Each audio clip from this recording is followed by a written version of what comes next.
Minister, you took exception to my colleague Ms. Vienne's characterization of your communication with your tenant. You said essentially that it was taken out of context without allowing her to continue that line of questioning. So I'm going to correct the record and maybe refresh your memory because I got a transcript. You had a conversation with your tenant, and tenant reminds you, Gary, but we're not the problem, Gary. Gary, I realize that.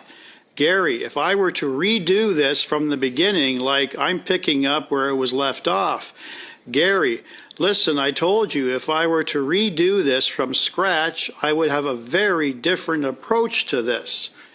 Tenant, we're talking about Canada. It's a federal, it's not provincial. Gary, I get it. Quebec is in a different place than other parts of Canada, right?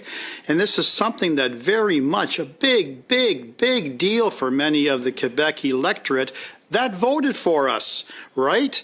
And that's one of the major things. I think I'm sure you've seen these articles where people said, you know, this is one of the things we should not execute, like as a change from Trudeau's policies, but we've made the decision to go ahead. This was all political.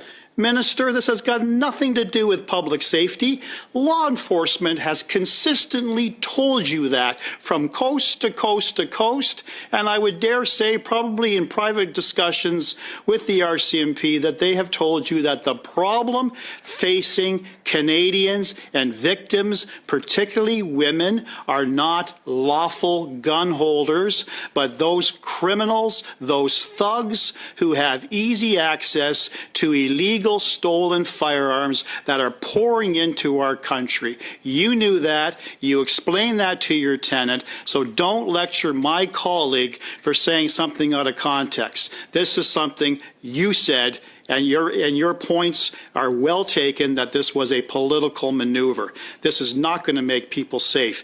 Now, if we're talking to a victim, a woman in particular who lived under a rock for the last 10 years and listened to your 5-minute opening statement, she would awaken and she would say, wow, am I ever blessed to live in one of the safest, if not the safest countries in the world. And you know, Minister, statistically that does not bear that out. So do you have a comment about the fact that your rhetoric does not match the statistics that have been growing literally every single year since the Liberals took power in 2015? What are you going to tell those victims?